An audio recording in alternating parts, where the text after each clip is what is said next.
다음에 대선을 치르게 된다든가 그때까지는 근 반년 가까이 어렵지 않나 싶은 거예요. 2400 매트에서는 무조건 매수하는데 조금 기다려야 돼요. 요번에는.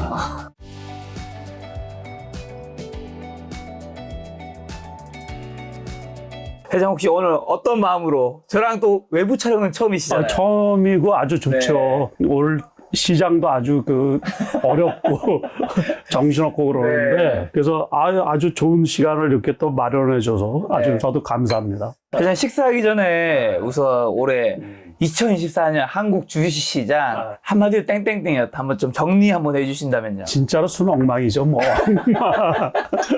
네? 정치판도 엉망이고, 그게 정치판이 엉망이다 보니까 시장도 진짜로 엉망이에요, 엉망. 그러니까는 뭐, 어제 같은 경우는 원달러 환율이 1486원까지 올라갔었거든요. 그러니까요. 그러니까는 코로나 때, 그때 잠깐 1400을 터치했어요. 그러고서는 처음이죠, 이게. 네. 진짜로 국가적으로 위기다 보니까는 연말장인데 연말장에 아주 순 엉망이 된 거죠. 근데 1년 내내 어려웠어요. 1년 내내. 그러니까 코스피가 연초에 2660포인트였거든요. 네. 그러니까는 코스피 기준으로 260포인트가 떨어진 거예요. 코스피만 연초 대비해서 260포인트 떨어졌고, 코스닥은 제가 이렇게 검토를 해보니까는 200포인트 떨어졌더라고요. 지수로만. 그러니까 코스피는 한 10% 정도 떨어진 거고, 코스닥은 뭐 3%? 이 정도 이렇게 하락폭이 단순하게. 그러니까는 전 세계에 좀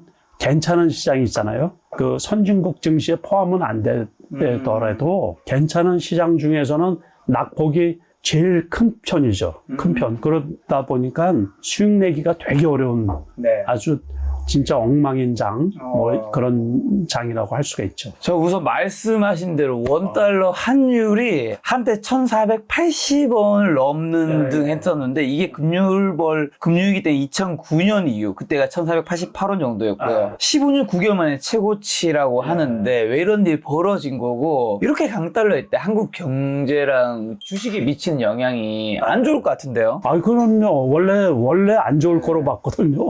그러니까 2025년 내년 일단은 그 GDP 성장률 자체, 그리고 원래는 이제 그 지수를 이렇게 가늠할 때 기준으로 삼는 게 있어요. 그러니까 정확하지만 않지만은 제가 대충 이렇게 잡는 그 기준이 이제 상장사 영업이익 있잖아요. 그걸 가지고서 대충 코스피가 이 정도 떨어지겠다, 이 정도 올라가겠다, 그거를 잡거든요.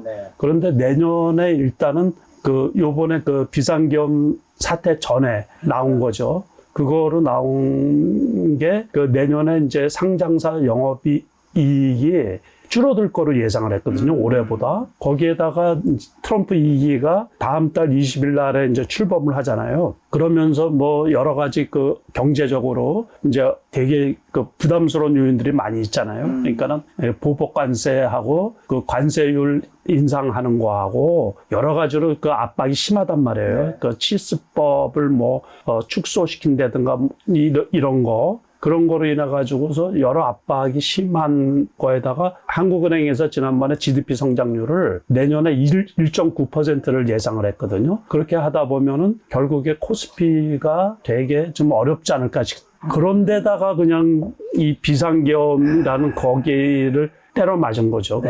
그러니까는 코스피가 내년에도 되게 나쁠 거로 보거든요. 그러니까는 그것 때문에 일단은 환율이 트럼프가 이 관세를 인상하고 그래가지고 그러다 보니까 원래는 약달러를 예상을 했는데 금리 인하하면서 그러면서 이제 달러가 인플레이션이 다시 이제 복합적인 거죠. 그러면서 달러 강세가 지속이 되는데 정치적인 거하고 맞물려 가지고 이게 이제 환율이 그냥 확 올라가 버린 거예요. 그러니까는 원화 가치가 급격하게 떨어진 셈이 되는 거죠. 근데 지금 코스피 말씀하셔서 지난 40년간 코스피가 6개월 연속 하락한 게 몇 번 없더라고요. 1997년 외환위기, 2000년 닷컴 버블 붕괴, 2008년 금융위기도 세 차례에 불과한데, 그리고 2008년이 16년 만에 다시 최장 하락 기록. 일본은 이제 다음 주에 10월 31일까지 하락하게 되면 6개월 연속 하락이니까 눈앞에 두고 있다고 하는데, 이런 증시 하락세의 가장 큰 원인은 이제 당연히 이번에 계엄령도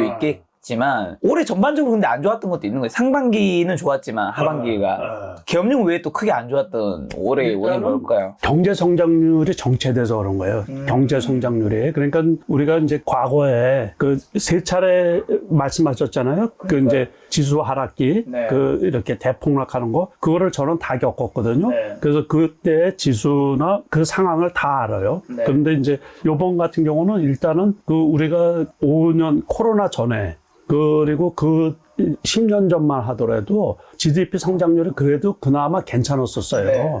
근데 이렇게 보니까는 이게 장기 저성장으로 가면서 금리를 인하를 했음에도 불구하고 경기가 이렇게 죽어서 성장 동력이 꺼져가는 게 눈에 보이거든요. 네. 제가 이제 강의를 하느라고 이런 것 저런 거 꾸준히 여러 개를 이렇게 조사를 해봐도 잘못하면 일본식 장기 침체로 가는 게 아닌가 그런 우려가 좀 생기는 거예요. 네, 그래서 그러다 보니까는 이제 선제적으로 네. 그리고 그 전에도 또 이슈가 여러 가지가 많았었잖아요. 그러니까 시장의 부정적인 전망. 그러다 보니까는 개인 투자자들, 특히 젊은 층에서는 국장을 떠나가지고 미국장으로 많이 갔거든요. 그러니까는 그러면서 국장을 탈출하는 게 지능선. 네. 그 소리를 벌써 상반기 때부터 들었던 거 아니에요? 그런데 미국장은 상대적으로 좋으면서 또 수익도 많이 나고 그러다 보니까는 그 이탈 속도도 빨라지고 그러다가 또 거기에 또 한몫을 했던 게 지금은 이제 폐지가 됐지만은 금투세도 여러 이슈를 불러일으켰잖아요. 뭐 이런 장 분위기 생각하면 금투세 그런 걸 왜 논의했는지 모르겠어요. 그렇죠. 무엇을 위해서? 네, 그러니까는 지나고 나서 보면 그런 것 때문에도 그때 이제 상승 동력을 잃어버린 거거든요. 여러 가지 복합적으로 정치도 불안했지만은 거기에 제가 이렇게 보니까는 성장할 뭐가 없는 거예요. 주력 산업 자체가 반도체나 뭐 조선 이런 것들은 괜찮았는데 근데 반도체도 삼성전자가 지지부진했었고 엔비디아의 HBM이 납품을 못하면서 그때 그 88,000원까지 올라갔다가 계속 거기서부터 떨어지기 시작을 했잖아요. 그러면서 이제 지수가 지지부진하면서 결국에는 연말되면서 그 비상계엄도 터지고 그래서 정치적으로 완전히 장이 그냥 망가뜨리게 되는 결과가 그래서 이 연중 최저점이 이렇게 이제 시장이 근데 그 아주 좀 어려운 거는 내년에도 별로 그렇게 긍정적인 전망을 보기가 어렵거든요. 그러니까 내후년에도 그렇고. 그러니까 한국은행에서 요번에 발표한 것 중에 내후년 전망을 1.8로 예상을 한 거예요. GDP 성장률을. 그러다 보니까는 야, 이거 진짜 잘못하면은 장기 침체로 가는 게 아닌가 하는 그 우려가 좀 있는 거예요. 그러니까는 투자자들이 섣불리 이렇게 배팅을 못 하는 거예요.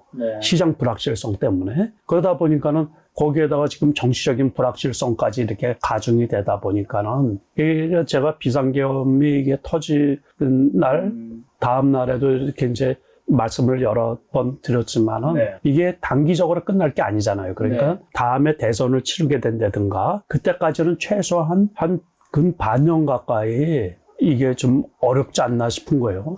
네, 그러니까 근데 저는 지금 요즘 의문이 드는 게 지금 이제 대한민국이 힘든 거는 알겠고 저성장인 것도 알겠는데 이게 1997년 IMF 외환위기 그 다음에 2000년 닷컴 버블 그 다음에 2008년 금융위기만큼의 위기인 건가? 그거는까지는 아니지 않나라는 생각이 그거는 아니죠. 들고서 그거는 아닌 게 우리가 이제 IMF도 지났고 지금 말씀하신 대로 2008년도 미국 금융위기도 지났어요. 그러니까 미국 금융위기는 미국에서 촉발이 됐지만 전 세계에 파급이 됐던 거고 그러면서 미국은 되게 튼튼하거든요. 그리고 경제가 더 좋아지고 있어요. 그리고 트럼프 2기를 맞이해서 기대 심리가 더 높고 우리나라 같은 경우도 지금 문제는 대기업체들 있잖아요. 최소한 5대 기업들이 압박을 뭐 자금 압박을 받던가 그러지는 않거든요. 이익잉여금도 엄청 많이 있고.